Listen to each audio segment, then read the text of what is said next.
Working hard for something we don't care about is called stress.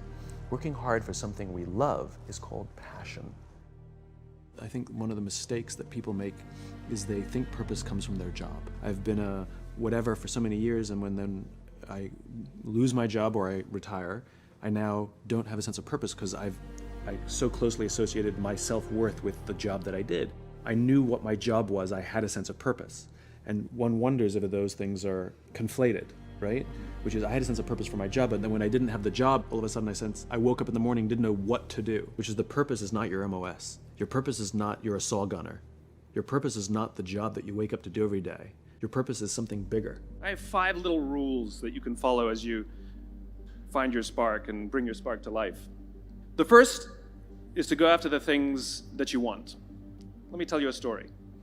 So a friend of mine and I, we went for a run in Central Park. The Roadrunners organization, on the weekends, they host races. And it's very common at the end of the race, they'll have a sponsor who will give away something, apples or bagels or something. And on this particular day, when we got to the end of the run, there were some free bagels. And they had picnic tables set up, and on one side was a group of volunteers. On the table were boxes of bagels, and on the other side was a long line of runners waiting to get their free bagel. So I said to my friend, let's get a bagel. And he looked at me and said, the line's too long. And I said, free bagel. And he said, I don't want to wait in line. And I was like, free bagel. And he says, nah, it's too long. And that's when I realized that there's 2 ways to see the world. Some people see the thing that they want, and some people see the thing that prevents them from getting the thing that they want. I could only see the bagels. He could only see the line. Because the rule is, you can go after whatever you want. You just cannot deny anyone else to go after whatever they want. You don't have to do it the way everybody else has done it. You can do it your way. You can break the rules. You just can't get in the way of somebody else getting what they want. Rule number 2. In the 18th century, there was something that spread across Europe and eventually made its way to America called puerperal fever, also known as the Black Death of childbed. Basically what was happening is women were giving birth and they would die within 48 hours after giving birth. This Black Death of childbirth was the ravage of Europe, and it got worse and worse and worse over the course of over a century. And these doctors and men of science wanted to study and try and find the reason for this Black Death of childbed, and so they got to work studying, and they would study the corpses of the women who had died. And in the morning they would conduct autopsies, and then in the afternoon they would go and deliver babies and finish their rounds. And it wasn't until somewhere in the mid-1800s that Oliver Wendell Holmes realized that all of these doctors who were conducting autopsies in the morning weren't washing their hands before they delivered babies in the afternoon. And he pointed it out and said, guys, you're the problem. And they ignored him and called him crazy for 30 years, until finally somebody realized that if they simply washed their hands, it would go away. And that's exactly what happened. When they started sterilizing their instruments and washing their hands, the Black Death of childbed disappeared. The lesson here is, sometimes you're the problem. Is take accountability for your actions. You can take all the credit in the world for the things that you do right, as long as you also take responsibility for the things you do wrong. It must be a balanced equation. You don't get it one way and not the other. You get to take credit when you also take accountability. Lesson 3, take care of each other. The United States Navy SEALs are perhaps the most elite warriors in the world. And one of the SEALs was asked, who makes it through the selection process? Who is able to become a SEAL?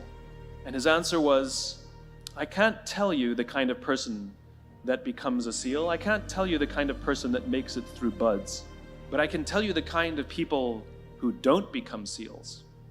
He says the guys that show up with huge, bulging muscles covered in tattoos who want to prove to the world how tough they are, none of them make it through.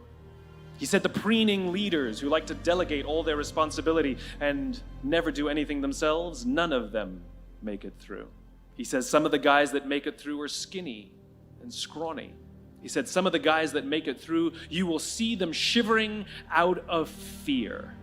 He says, however, all the guys that make it through, when they find themselves physically spent, emotionally spent, when they have nothing left to give physically or emotionally, somehow, some way, they are able to find the energy to dig down deep inside themselves, to find the energy to help the guy next to them. They become SEALs, he said.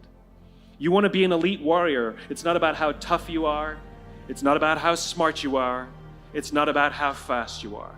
If you want to be an elite warrior, you better get really, really good at helping the person to the left of you and helping the person to the right of you.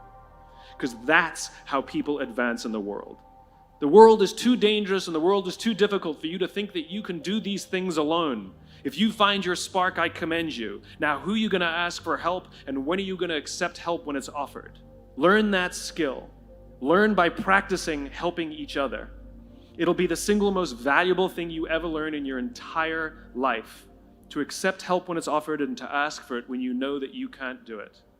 The amazing thing is, when you learn to ask for help, you'll discover that there are people all around you who've always wanted to help you. They just didn't think you needed it because you kept pretending that you had everything under control. And the minute you say, I don't know what I'm doing, I'm stuck, I'm scared, I don't think I can do this, you will find that lots of people who love you will rush in and take care of you. But that'll only happen if you learn to take care of them first. Lesson 4. Nelson Mandela is a particularly special case study in the leadership world because he is universally regarded as a great leader.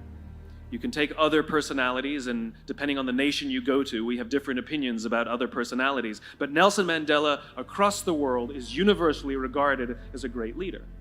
And he was asked one day, how did you learn to be a great leader? And he responded that he would go with his father to tribal meetings. And he remembers two things when his father would meet with other elders. One, they would always sit in a circle. And two, his father was always the last to speak. You will be told your whole life that you need to learn to listen. I would say that you need to learn to be the last to speak. I see it in boardrooms every day of the week. Even people who consider themselves good leaders, who may actually be decent leaders, will walk into a room and say, here's the problem, here's what I think, but I'm interested in your opinion, let's go around the room. It's too late. The skill to hold your opinions to yourself until everyone has spoken does two things. One, it gives everybody else the feeling that they have been heard. It gives everyone else the ability to feel that they have contributed. And two, you get the benefit of hearing what everybody else has to think before you render your opinion.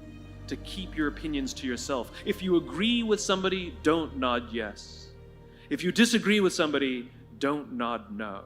Simply sit there, take it all in, and the only thing you're allowed to do is ask questions so that you can understand what they mean and why they have the opinion that they have. You must understand from where they are speaking, why they have the opinion they have, not just what they are saying.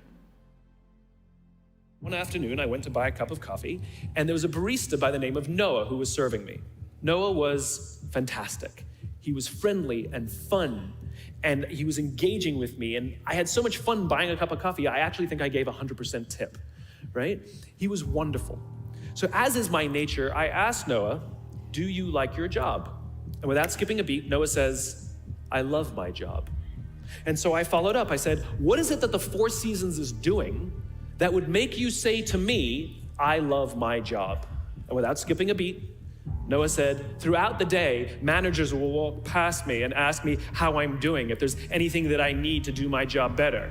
He said, not just my manager, any manager. And then he said something magical. He says, I also work at Caesar's Palace. And at Caesar's Palace, the managers are trying to make sure we're doing everything right. They catch us when we do things wrong. He says, when I go to work there, I like to keep my head under the radar and just get through the day so I can get my paycheck.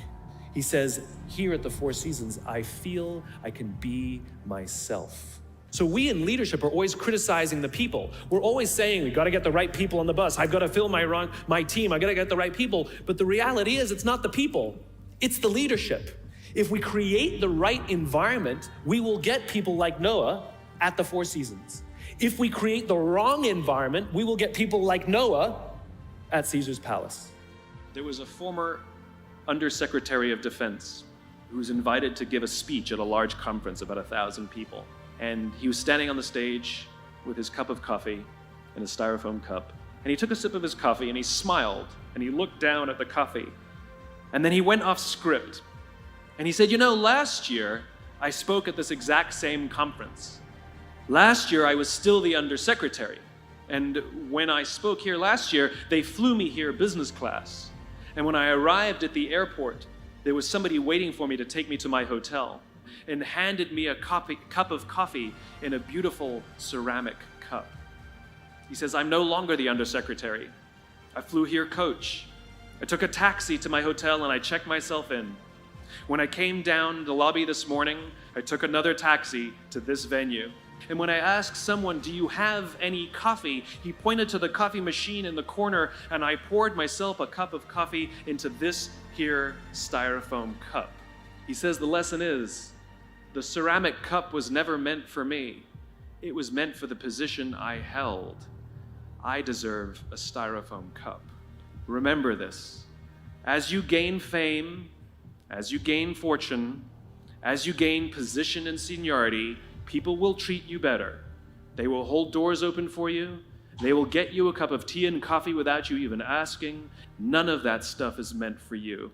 That stuff is meant for the position you hold. It is meant for the level that you have achieved of leader or success or whatever you want to call it. But you will always deserve a styrofoam cup. Remember that lesson of humility and gratitude. You can accept all the free stuff. You can accept all the perks. Absolutely, you can enjoy them. But just be grateful for them and know that they're not for you. And so I keep meeting these wonderful, fantastic, idealistic, hardworking, smart kids. They've just graduated school. They're in their entry-level job. I sit down with them and I go, how's it going? They go, I think I'm gonna quit. I'm like, why? They're like, I'm not making an impact. I'm like, you've been here 8 months. It's as if they're standing at the foot of a mountain and they have this abstract concept called impact that they want to have in the world, which is the summit. What they don't see is the mountain. I don't care if you go up the mountain quickly or slowly, but there's still a mountain. And so what this young generation needs to learn is patience. That some things that really, really matter, like love or job fulfillment, joy, love of life, self-confidence, a skill set, any of these things, all of these things take time. Sometimes you can expedite pieces of it, but the overall journey is arduous and long and difficult. All you need to do is have the will and the desire to want to understand what drives and inspires you.